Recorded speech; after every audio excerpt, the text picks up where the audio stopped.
Yo creo que lo primero que habría que empezar es tratando de definir el concepto de cultura con el que entramos, ¿no es cierto? No sé si en las discusiones que han tenido han hablado en términos teóricos, pero la acepción que usamos los arqueólogos generalmente es cultura como básicamente los medios extrasomáticos de adaptación, ¿no es cierto? Es todo aquello que esté fuera del cuerpo que le permite al ser humano adaptarse tanto a otros seres humanos, a la naturaleza, ¿no es cierto?, a las organizaciones. La cultura es eso, ¿no es cierto?, que no viene en el hardware, sino que tiene que ser impuesto a lo largo de la vida de las personas. Es frágil, ¿no?, porque evidentemente al no estar, digamos, inserto dentro de la programación genética que tenemos, se transmite. Y si deja de transmitirse por alguna razón, ¿no es cierto?, desaparece. Por otro lado, la cultura también tiene una relación con el efecto necesario, ¿no?, de ser algo que sirva para algo, ¿no? Culturalmente hablando, ¿no es cierto?, tenemos tanto las mutaciones, ¿no?, casi una analogía biológica, de aquellas manifestaciones que se presentan en un determinado momento, ¿no?, algunas de las cuales se van a fijar en el código cultural, y otras van a desaparecer simplemente, puesto que no resultan significativamente mejores para lo que es en esencia la función de la cultura, que es la adaptación, la sobrevivencia, ¿no? Por otro lado, ¿no es cierto?, tenemos también el hecho de que la cultura, como cualquier otra manifestación de la experiencia humana, puede caer en obsolescencia. Las cosas que no funcionan, no funcionan. Cuando uno trata de luchar contra la desaparición de una lengua que ya no se usa como un medio de comunicación, es prácticamente imposible hacerlo, ¿no es cierto? Se pueden convertir en lenguas de academia, en lenguas de biblioteca, pero si la gente ya no la usa, simplemente está casi condenada a desaparecer.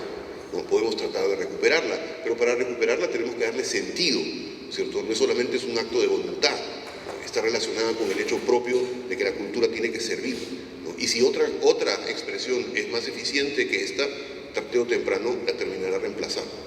La cultura, entendida así y desde la perspectiva del Ministerio, entonces, son todas las expresiones culturales que encontramos, ¿no es cierto?, en un momento determinado, todas ellas.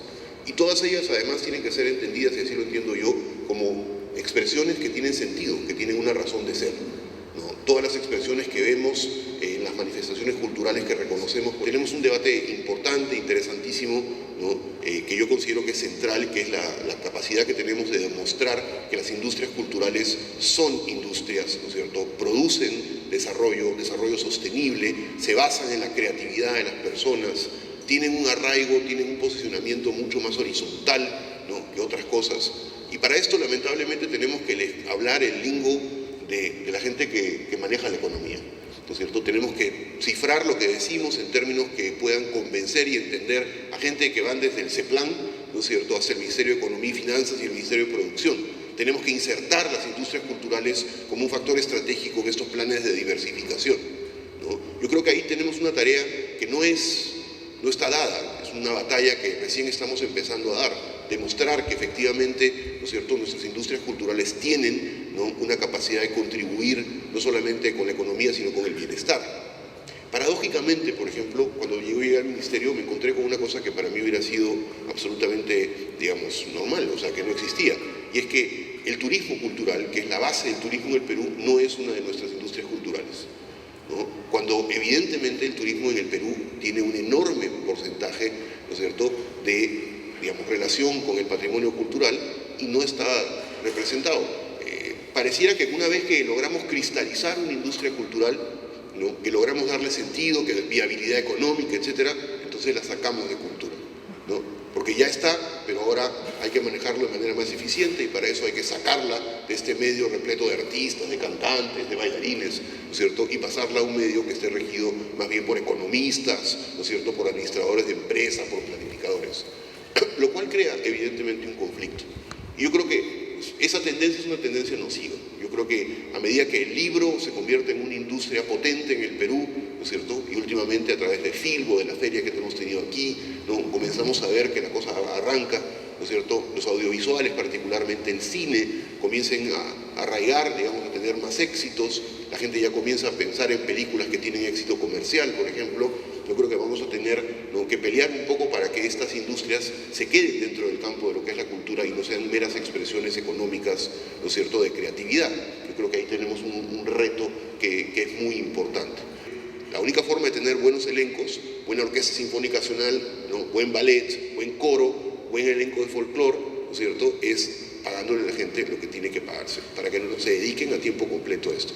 Y eso creo se ha logrado. En muchos casos se ha multiplicado por 2.5 el sueldo que percibían los músicos. Y como ustedes habrán visto, en el último año no ha habido ni una sola queja de los músicos respecto a sus sueldos, lo cual era una letanía constante, ¿no es cierto? Ahora están abocados a hacer lo que tienen que hacer, que es practicar, ¿no es cierto?, dar funciones, y más bien ahora se pelean por dar las funciones, ¿no es cierto? Ahora es un poco, ¿por qué no me estás programando a mí? ¿Por qué estás programando al otro? ¿No? Entonces, yo creo que eso es un paso importante. Tener elencos de este tipo, desde mi punto de vista, es algo que tiene que ver con no solamente una planificación, tiene que ver con una concepción de qué cosa es esto, ¿no es cierto? Estamos tratando de que no se manosean los elencos, estamos tratando de que no hayan 4 o 5 bailarines que vayan a bailar, ¿no es cierto?, a un evento de economía por aquí o por allá, o que no se vayan a aparecer, ¿no es cierto?, en una feria como el furgón de cola de una orquesta, ¿no es cierto?, que viene de otra parte. Así no puede ser, ¿no es cierto? Tienen que tener la majestad, tienen que tener el carácter que tienen que tener, ¿no? Entonces yo creo que por ahí vamos bien, ¿no? En el tema del cine creo que hemos avanzado bastante. Aquí está Pierre-Emile que puede contestar alguna pregunta. Hemos conseguido durante los últimos años, este año y el próximo, que el Estado nos otorgue los 7 millones de soles, ¿no?, que se tienen ¿cómo se llama?, de quedar en premios en la industria cinematográfica. Ahora, esto es una gota en el mar, ¿no es cierto? Y evidentemente si nos comparamos a lo que se hace en otras partes, tenemos una desventaja que se tiene que abordar. Yo quisiera aquí mencionar el hecho de que un proyecto del Ministerio, más un sueño del Ministerio, es que se instaure en el Perú, ¿no es cierto?, el Fondo de las Artes. Un fondo que se ha venido postergando desde hace muchísimo tiempo, ¿no es cierto?, y que creo yo está muy ligado con convencer a los sectores productivos del hecho de que las artes como industria cultural, ¿no es cierto?, no solamente vamos a fomentar la creatividad de artistas, de bailarines, de pintores, sino sobre todo vamos a abrir un espacio que nos lleve, ¿no es cierto?, a que el arte ocupe un lugar, ¿no?, en el Perú, en la producción, ¿no es cierto?, en el desarrollo, etc. Entonces, ese es uno de los grandes retos. ¿Estamos lejos de hacerlo? Sí, estamos lejos de hacerlo. Pero yo creo que el esfuerzo, en realidad, de los sectores involucrados con este aspecto debe ser ir en este camino, el camino de lograr que haya, ¿no es cierto?, un fondo permanente, sólido, estable, que nos permita, como sucede en Colombia, como sucede en Chile, como sucede en Brasil, ¿no es cierto?, que haya una política de fomento muy claramente definida. Tenemos el área de patrimonio arqueológico, que es la más grande, la que ocupa más espacio. Esto a veces parece el Ministerio de Arqueología, no de Cultura, ¿no? Tenemos esa área que además tiene unas ramificaciones, está en todo el país a través de las direcciones concentradas de cultura. Nos toma no solamente muchísimo trabajo, hay que tener mucha gente, porque además está muy ramificada en áreas especializadas en catastro, en áreas de certificación, de calificación, etcétera, ¿no?, de gestión de sitios, sino que además está repleta de problemas. Como pueden ver, abran cualquier día el periódico, todos los días hay una denuncia por una destrucción. La última ha sido una barbaridad que han hecho, ¿no es cierto?, aquí en Junín, ¿no?, en un sitio importantísimo, Junín, un grupo de escolares de un colegio, Tupac Amaru, han ido con aerosol y han pintado. Nunca he visto nada como esto, ¿no es cierto? Entonces tenemos todo el tiempo problemas de este tipo, y esa es una de las áreas. Luego, la Dirección General de Museos, que está a cargo de Sonia Guillén, ¿no?, cuyo trabajo es el trabajo de dirigir los museos, ¿no es cierto?, de dirigir la política de museos. Y en ese sentido creo que hay, y además otras cosas, todo lo que es conexo, el registro, por ejemplo, ¿cierto?, la planificación, etcétera, ¿no? Y ahí tenemos una serie de otros retos. Luego, la Dirección de Defensa, que dirige Blanca Alba, que es la que se encarga de batallar, la de pelear. Estos son los guerreros, los abogados, ¿no es cierto?, los arqueólogos que tienen que poner enfrente al Caterpillar todos los días. Absolutamente todos los días tenemos un caso que tenemos que resolver, ¿no es cierto?, en un estado que no es, en un estado, me refiero a un estado de derecho, que no es muy proclive a defender esos derechos, ¿no es cierto?, con fiscales que no entienden, jueces que simplemente no entienden, con casos que son dificilísimos de batallar, ¿no?, y esta gente da la batalla todos los días en este asunto, ¿no? Luego tenemos el área del patrimonio arqueológico, ¿no?, que dirige Ana María Oile, que incluye dentro de esa sección no solamente el área de, digamos, de patrimonio histórico, sino los sitios del patrimonio cultural de la humanidad, ¿no es cierto?, tenemos 12, y luego tiene el área de patrimonio inmaterial, ¿no?, que también es un área muy importante y muy activa. En general, en el tema del patrimonio, yo quisiera centrarme en una palabra, en un concepto, ¿no es cierto?, en una sola palabra, ¿no?, para ver si podemos a partir de ella avanzar un poco. Los peruanos tenemos varios instrumentos legales donde se habla de nuestro patrimonio cultural. La Constitución habla de él, ¿no es cierto?, y la Ley General de Patrimonio habla de él. La Ley General de Patrimonio es algo que tenemos que trabajar, tenemos un mandato para cambiarla, ¿no es cierto?, hemos hecho algunos esfuerzos, pero hemos caído en la cuenta de que en realidad la ley que debería tener el Ministerio como ley rectora, como ley base, no es una ley de patrimonio, es una ley de cultura, porque ya no es un ministerio, ya no es el Instituto Nacional de Cultura, cuyo único, ¿no es cierto?, cuyo único, foco de atención es el patrimonio. Es decir, que tenemos que pasar a una ley de cultura, que es una cosa muchísimo más amplia, muchísimo más compleja, que no solamente integre el patrimonio cultural, sino que integre una serie de otras cosas. Pero en la base de estas leyes hay una serie de concepciones importantes generales, y una de ellas que ha salido, digamos, ha surgido con mucha importancia, con mucha preponderancia últimamente, es una sola palabra, la palabra de la intangibilidad.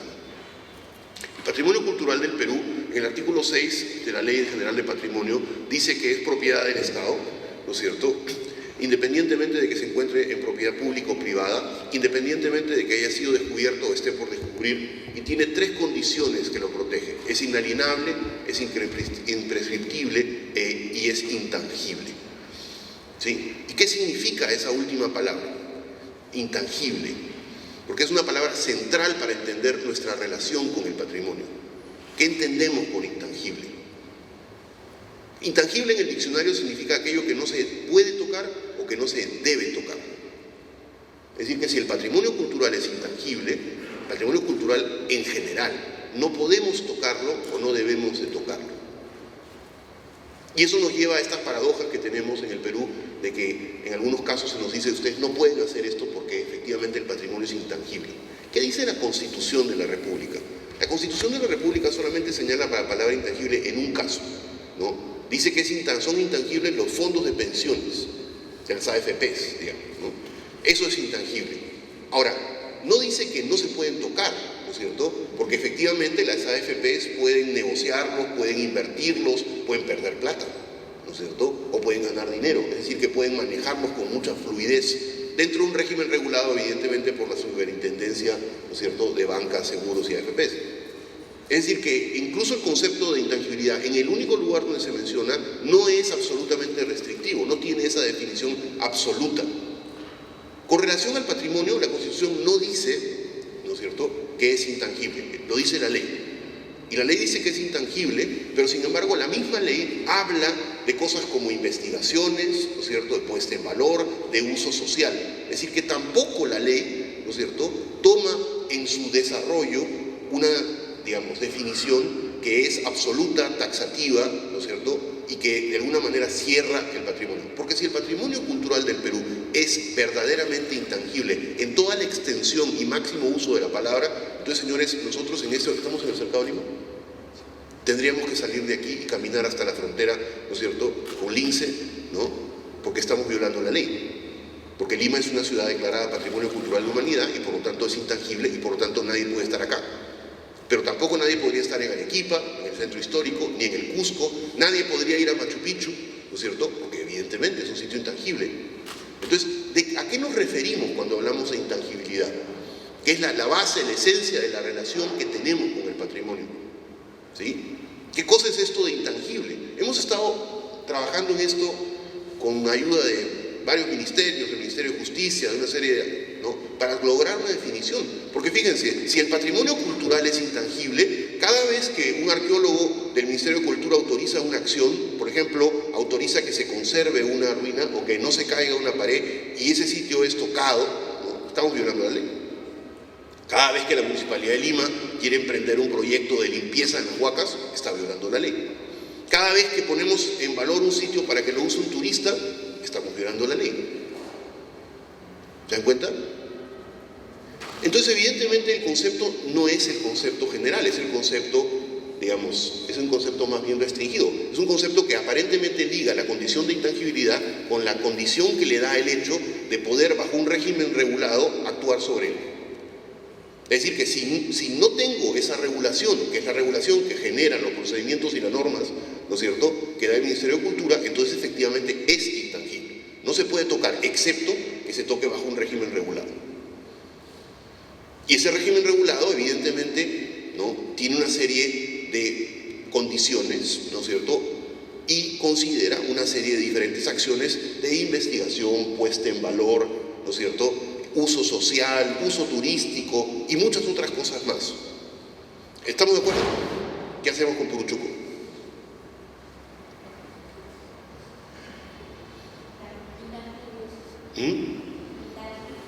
¿Qué hacemos con Puruchuco? ¿Es intangible en el sentido absoluto? Porque fíjense, si la concepción del término, es esta que le acabamos de decir, no hay dos, no hay una para ciertas cosas y otra para otras. Todo el patrimonio tendría que caer bajo esa concepción de intangibilidad que significa régimen regulado. No hay tal cosa como algunos son absolutos y otros son regulados. La acepción del término tendría que ir en ese sentido. Aquí creo que viene el punto central de lo que es la política del Estado en relación al patrimonio. Antiguamente, y yo tengo hace muchos años de arqueólogo, pensábamos en el patrimonio como algo que no se debía tocar porque teníamos una concepción absolutamente defensiva del patrimonio, ¿no es cierto? Nuestra labor era evitar absolutamente que cualquiera interfiriera con el patrimonio y eso era lo más efectivo que podíamos hacer y las leyes están cifradas en ese sentido. Es interesante porque si comparamos la legislación sobre patrimonio cultural en Guatemala, por ejemplo, o en México, no se usa la palabra intangible en relación al patrimonio. ¿Okay? Es en el Perú. En todas las regiones del Perú hay algún sitio, ¿no es cierto?, donde tenemos este tipo de problema.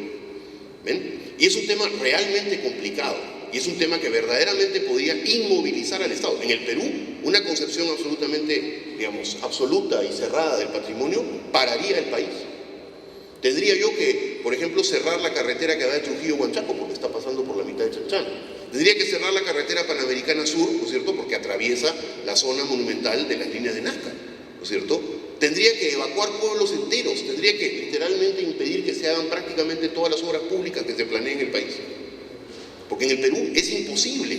O sea, línea 2 del metro, que tiene un equipo de arqueólogos numerosísimo y va a hacer un trabajo supuestamente rigurosísimo, se va a encontrar con restos arqueológicos. Es imposible hacer el metro sin encontrarse con una serie de cosas. Es imposible pensar en que vamos a poder darle un uso racional a las huacas del Parque de las Leyendas si no podemos intervenir en ellas. Intervenciones evidentemente controladas, reguladas, hechos por expertos, ¿no es cierto?, que permitan poner en uso social estos monumentos que están enclavados en el centro de Lima y que deberían de tener un uso. Fíjense la situación que tenemos, ¿no? Por lo tanto, no hay dos acepciones del concepto, hay una acepción del concepto, que es esto, ¿no es cierto?, de la intangibilidad, ¿no es cierto?, dentro de un régimen regulado, que permita, ¿no es cierto?, llevar adelante una gestión correcta de los sitios. Evidentemente, lo que ha sucedido es que con el paso del tiempo ha ido cambiando nuestra relación con el patrimonio, ha ido cambiando, ha ido transformándose de una relación muy ideologizada, muy cerrada, a una relación en la que concebimos que la mejor forma de proteger el patrimonio es a través de una gestión eficiente, a través de un manejo experto, a través de investigadores, científicos, técnicos, calificados, que sepan actuar sobre el patrimonio. Y aquí estamos hablando no solamente del patrimonio arqueológico, estamos hablando del patrimonio histórico, del patrimonio contemporáneo, del patrimonio mueble, del patrimonio inmueble, ¿no es cierto?, de los libros. Todos ellos caen bajo la misma categoría y todos ellos tienen, es decir, cuando yo restauro un cuadro, ¿no?, del siglo XVIII, estoy infringiendo una norma y una concepción absoluta del patrimonio, porque no dice en esa norma, ¿no es cierto?, que es todo el patrimonio está sujeto a estas calificaciones. Fíjense la maraña de problemas que se pueden generar. Entonces, evidentemente tenemos aquí, ¿no es cierto?, un problema que resolver, porque nuestra concepción del patrimonio está muy directamente ligada a estos términos que no se definieron correctamente en su momento, ¿okay?, que fueron salvaguardas o candados que se establecieron sin pensar en las consecuencias. En México, donde existe un patrimonio equivalente al peruano, La ley de patrimonio, la ley arqueológica, las leyes que regulan el patrimonio cultural no hablan de intangibilidad. Más aún, dicen que el presidente de la República puede ordenar, ¿no es cierto?, intervenciones en sitios arqueológicos, el Consejo Nacional de Arqueología, etc. Es decir, desde que su origen ya tenemos esta concepción que flexibiliza el término. ¿Por qué no? ¿Por qué no pusieron en la norma mexicana, que es un país que tiene tanto patrimonio cultural como nosotros, una densidad tan grande, por qué no se incluyó la condición de intangibilidad?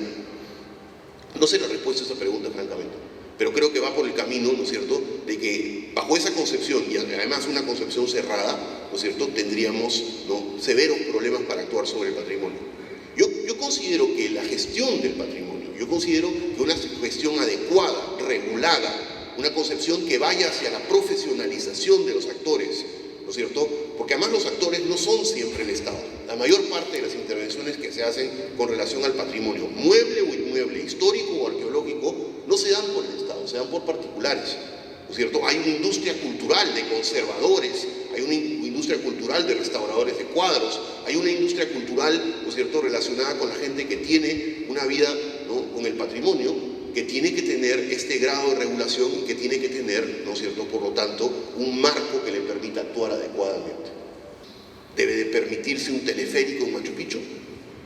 Hace 2 semanas, ¿no es cierto?, el grupo de personas que manejan la red de buses que lleva a los turistas desde la base de Machu Picchu hasta arriba del sitio, ¿no es cierto?, una noche, a las 11 de la noche, se fueron a hacer un pago a la tierra a favor de un candidato a la alcaldía. Parece que la fiesta estuvo animada al punto de que el bus que llevaron para llevar hasta arriba, ¿no es cierto?, se soltaron los frenos y se cayó el bus, se rodó el bus y se rodó, ¿no?, 2 peldaños y se hizo añicos. Afortunadamente no había absolutamente nadie en el sitio, ¿no es cierto? Pero eso evidentemente nos ha despertado un poco, ¿no?, la preocupación, porque un bus lleno de turistas se puede rodar en cualquier momento en Machu Picchu, se le vacían los frenos, se va para abajo, ¿no? Y ahora que hemos visto qué le pasa a un bus cuando se cae, se hace polvo, se hizo torreja, ¿no es cierto? Sabríamos qué pasaría en Machu Picchu si hay un accidente de ese tipo.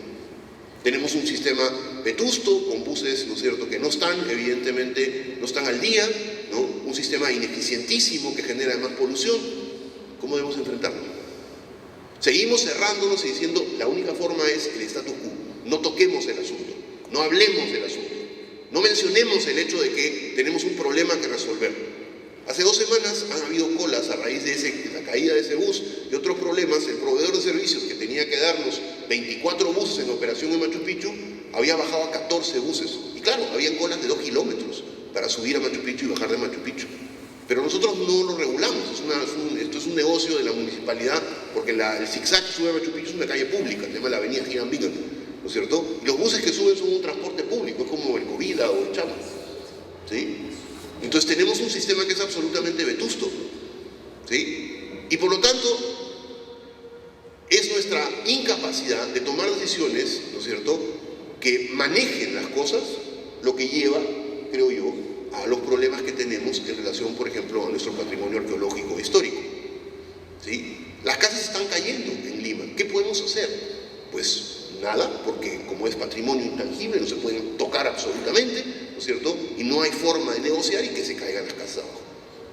Entonces yo creo que tenemos que cambiar un poco nuestra relación con el patrimonio y tener una relación en la que evidentemente haya esta idea, esta lógica, donde la gestión, ¿no es cierto?, los criterios técnicos se impongan para poder hacer un manejo que tenga un propósito, porque un patrimonio inerte, ¿no es cierto?, un patrimonio que está ahí, que no sirve a nadie, donde además no puedo interactuar con él, porque al ser absolutamente intangible yo tengo que alejarme, ¿no es cierto?, no puedo hacer absolutamente nada. Entonces evidentemente lo único que van a generar es problemas. Y evidentemente esos problemas van a llevar al hecho de que, ¿no es cierto?, los otros actores dentro del gran teatro, digamos, social, socioeconómico, vayan a imponer sus condiciones, como hemos visto además últimamente. Entonces yo creo que ese es uno de los puntos centrales dentro de lo que es la definición de la política cultural en la materia patrimonial, que es uno de los problemas más grandes que tenemos. Tenemos la esperanza de que el patrimonio cultural es una de las vías de desarrollo de nuestro país. Estamos seguros, y además creo que cualquiera que haya viajado lo sabe. El Perú tiene verdaderamente un patrimonio cultural que cualquier país del mundo envidiaría, ¿no? Tenemos en esta ciudad 470 huacas, ¿no es cierto?, de las cuales unas 100 se podrían convertir en grandes atractivos, ¿no es cierto?, a través de sistemas, ¿no?, modernos, por ejemplo, concesionando algunos servicios. ¿Por qué? Porque tenemos el dinero, o lo vamos a tener como para poder mantener abiertas 100 huacas en Lima, o tenemos dinero para tener abiertas 5 huacas en Lima, ¿no es cierto? Y no lo vamos a tener. Y sin embargo vemos cómo hay una serie de ejemplos en los que es a través de una buena gestión, de una participación compartida, ¿no es cierto? Y la participación compartida no quiere decir que le vamos a dar derecho a hacer excavaciones irrestrictas, ¿no es cierto?, a la empresa que tiene la concesión, porque lo que se concesiona son los servicios, no el bien. Entonces, esta gestión, por ejemplo, podría llevar a que pongamos en línea y en servicio público, dentro de sus propias comunidades, además, muchas veces, ese enorme patrimonio que tenemos, que ahora, como ustedes saben, está cerrado, ¿no es cierto? Ahora es el perro del hortelano, ¿no es cierto? Ni hacemos ni dejamos hacer. Entonces, todo esto nos lleva nuevamente a esta noción de que la solución, ¿no es cierto?, de que lo que se tiene que hacer con este riquísimo patrimonio en todos los ámbitos es llevarlo a un grado de gestión eficiente, técnica, ¿no es cierto?, desideologizada, ¿no?, para poder realmente aprovecharlo, para poder realmente ponerlo en valor, para ponerlo en el lugar que le corresponde, pero además sirviendo un propósito, ¿no es cierto?, para la ciudadanía.